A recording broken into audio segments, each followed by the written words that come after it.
To settle in the day, I'm going to do a really quick job. I started in between, just, you know, take little things out into the shop while people are looking around and paint up, you know, little things while they're there. So today I'm going to do a live demo to show you how simple and easy it is to antique little decor, or you can use it on furniture too. So as you pop on, please say hello. It's been rather isolating in Victoria, so please say hello. Bring a bit of sunshine our way. So I am going to flip you around and I'll show you what I'm doing. And I'm working on little ceramic pieces. So I got these little birds. They're beautiful bright blue birds that I got in for the gift shop. When I got them, some of them had like little tiny flaws in the ceramic. So I thought, oh, well, I might just repaint them. Why not? So I'm going to do that today. I've actually painted it ready, and I'll show you, ready to glaze, and then I'll show you. So I'll just see who's here. Hello, Judy. Hi, Julie. From unusually wet Adelaide. It's very wet here. We're actually hoping we don't get much more rain. We're supposed to have more rain and perhaps a bit more wind, but we're just praying we don't, because those trees are still coming down here and still unstable. So I don't know if you guys have seen the carnage, but it's just the most unbelievable thing to see. I've never seen anything like it. Trees down everywhere, and you can't, like the mountains, they're going to be without power into July. It's pretty devastating for a lot of people. But anyhow, I'm here to smile today and to show you a little demo. So I think that's a pretty good idea. Western Australia, hello Tracy.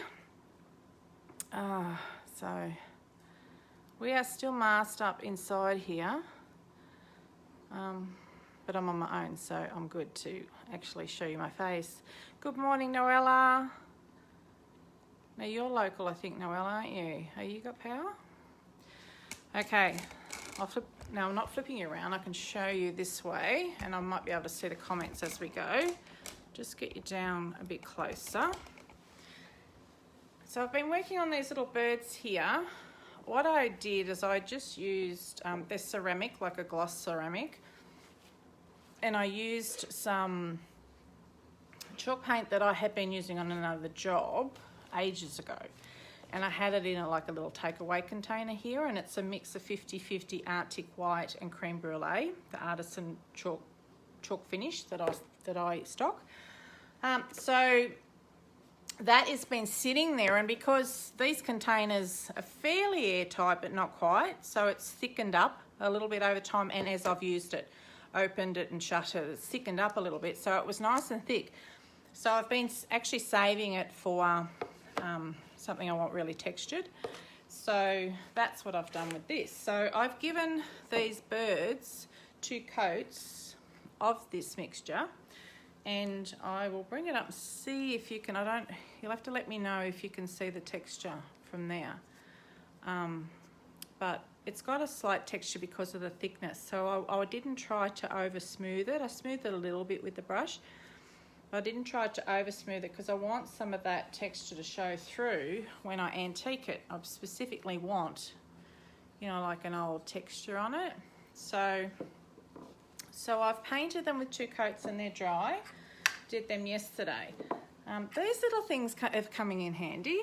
We are very much into Uber down here because we can't go anywhere. So these often come with our Uber Eats with our dinner, you know, like dressing on a salad or sauces and that. So I save these because I find these are pretty nifty to put just a little bit of product in, and you're not wasting it. And I'm very much into recycling and using those things. And so that's what I'm going to use. I'm going to put it in there, and then if I don't use it all, I can just pack it up and just use another day. So you see the texture, Maria. That's good. I was hoping you'll be able to see the texture. So you can probably see that a bit there. You can see that. All right, so, and also with any painting, you should paint above 10 degrees and below about 26 really, about 26 degrees, because it can affect your paint. Now, I painted this out in the shop and it was freezing. Like, when I was doing it, it was really cold. And so the first coat did react a little. It did react a little. And as it reacted, I was going to bring it back out into the heated room. I thought, no, I'll just let it react a little bit, and then I'll keep that. So it did respond to the cold a little bit, being really thick paint. But yeah, like, we can use these things for advantage. Now, antique glaze. This stuff is so easy to use, right? It comes in this little bottle. It goes a long way. You can do a lot with it. You can do a lot of furniture with it. Lasts a long time. And I use these kind of things all the time, and always have in my furniture, because it just takes it to that different.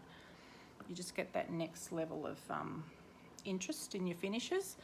So I'll pour a little bit in here so you can see. Oops, I didn't pour a little bit. I poured more like a tablespoon in there, but anyhow. So I've poured it in there. You see there, this brown stuff. And it's kind of the consistency of whipped cream before it's whipped. And I will dip the brush in and ask me any questions you want. And then we paint away. So I'll get it all over. Oh, hang on, I'm meant to be showing you, aren't I?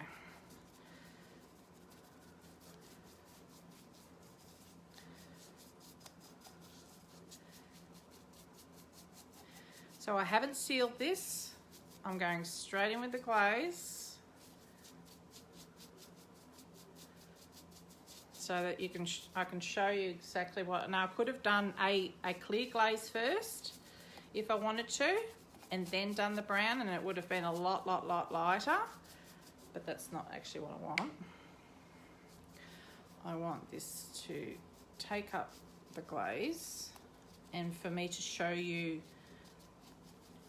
how dark it is or can be, so that if you go to do the same, you won't be scared of it. Because a lot of people are fearful of going to that next step with antiquing, they're scared of it mucking up their beautiful paint job.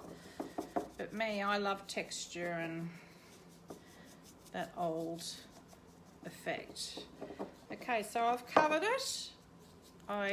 I'm not big on glove wearing, but I'm trying to actually get my nails back. So I've covered of using a glove, and then I'm just going to get a bit of paper towel, and wipe it back. And I'll hold it up to the oh, hang on, she's drying in front of the heat a bit too much. Let me get it.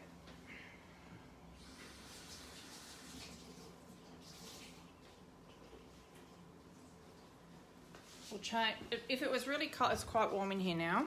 I'm just going to use a damp dishcloth instead. I've wrung that out really tight, and then I'll wipe it back. Now, this is where you control how much you want to wipe it back. You might want to leave a lot of dark areas in there, like, to emphasize some of the details. Or you might want to clean it right back so it only shows just the bare minimum of the glaze.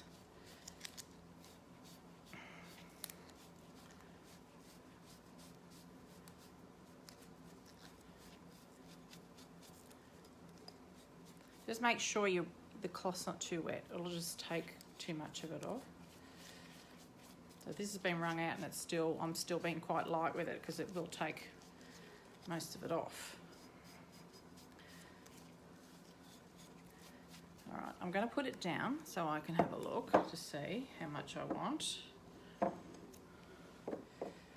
just gently dabbing.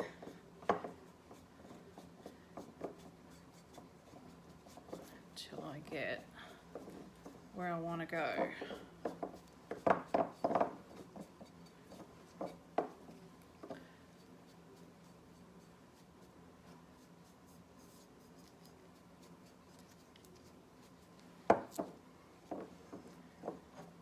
What do you think?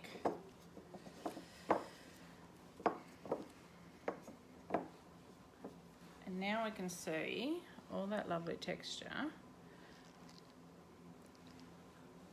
on, can you see that? Is it showing up your end? So all the texture comes through and you can see the brown. So I've left some bits dark and some bits under the tail there. Hello JJ,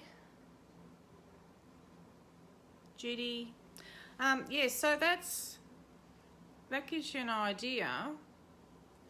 Now I could have left a lot more of the brown on, or I could have wiped it back even harder. So if I wiped it back even harder, it would be very much like those high spots, but you know, you lose a lot of the detail. When you hold the two up against each other, see the difference?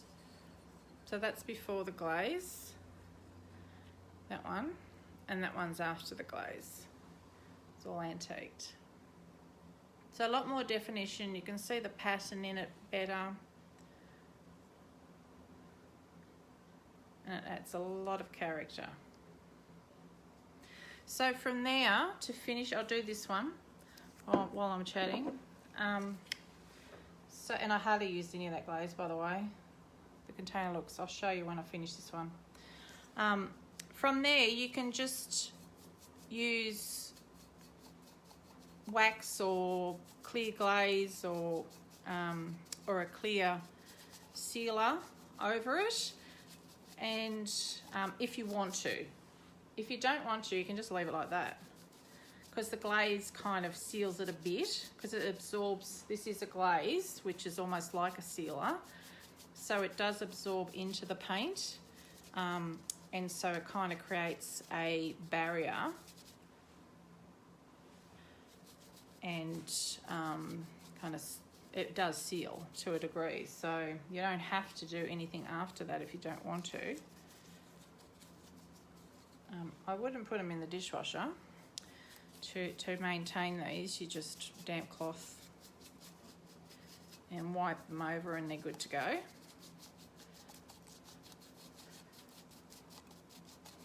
See how quick and simple it is. It's great stuff. It's a nice colour too. We did play with the colour. And Alison was developing it. We just played a little bit with the colour to make it that really lovely, not too red brown and not too black. It's just a really nice chocolate brown. So that's before I wipe it back, which is quite nice in itself really, and that's after. All right, so what I'm going to do this time is I'm going to dab it off just ever so lightly so you can see a different level of glaze, to see if I've left it really dark. So I'm dabbing this time instead of wiping, which creates a bit of effect in itself. This is very, very, there's hardly any moisture in this. It's like it's moist, but there's not much water in it at all. So it's not going to lift off too much. Leaves a little bit of the texture of the cloth behind. Can you see that? Which diminishes as you tap it. But I'll just leave it there so I can show you that, and then I'll bring it up to the same as the other one, so you can see I've got that playtime. So that's leaving lots of brown on it. Judy's asking if the sealer would make it shiny. No, not that much sealer. If you kept on, the sealer, depends on the sealer. We have, Artisan has a gloss, which is shiny, and it has a matte sealer, and then the glaze sometimes I use as a sealer, and if you glaze it, it's a low sheen if it's left if you give it like a couple of coats, but you'll see if you left it at that, it's quite matte. There's only in the light, if I really look, there's a tiniest bit of sheen, but that's quite matte. So that's the brown. That's if I didn't take so much off. That's still a lovely effect. And then there's that. There's also, with the clear glaze, you can add some of the colours to it, and you could go over that, say, with a different colour and add layers of glaze.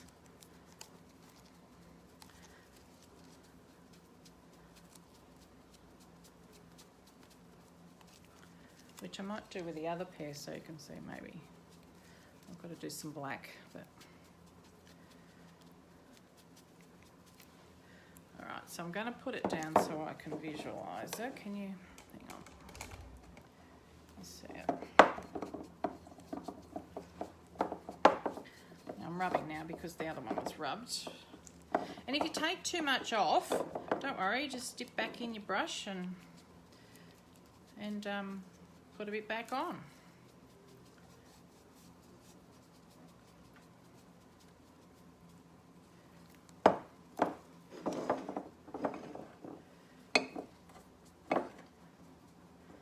So I'm just looking at the areas that have a bit more than the other bird.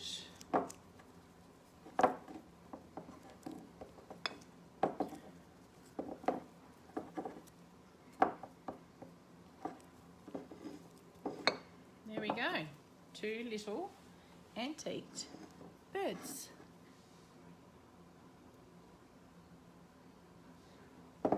And then, if you look at my little container, it's almost full as I began. I didn't really use that much.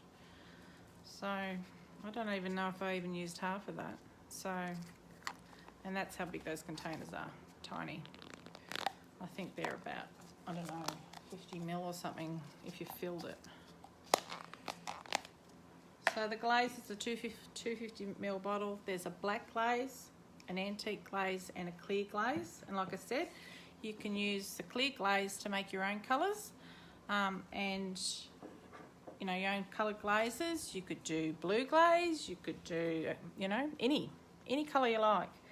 But that's our little birds finished. I'll take a photo and put it up on the page so you can have a look. And that's my little demo for this morning. Because it's quiet in the shop. so I thought I was pretty safe to jump on. All right, have a great day. Any questions? I'll just wait a couple of minutes just to make sure nobody's got any questions about that. I didn't cover it. But yeah, you can they were ceramic birds. They were like a bright blue. And originally, obviously, but you could do it on anything. You could do it on something that's made of wood or cardboard, or you know, you can just find your ordinary stationery, even or a book cover or anything, a folder for your office, or you could change anything into something quite bespoke. So there you go. Love you all, and I'm going to jump off now and photograph these for you. Okay, bye for now.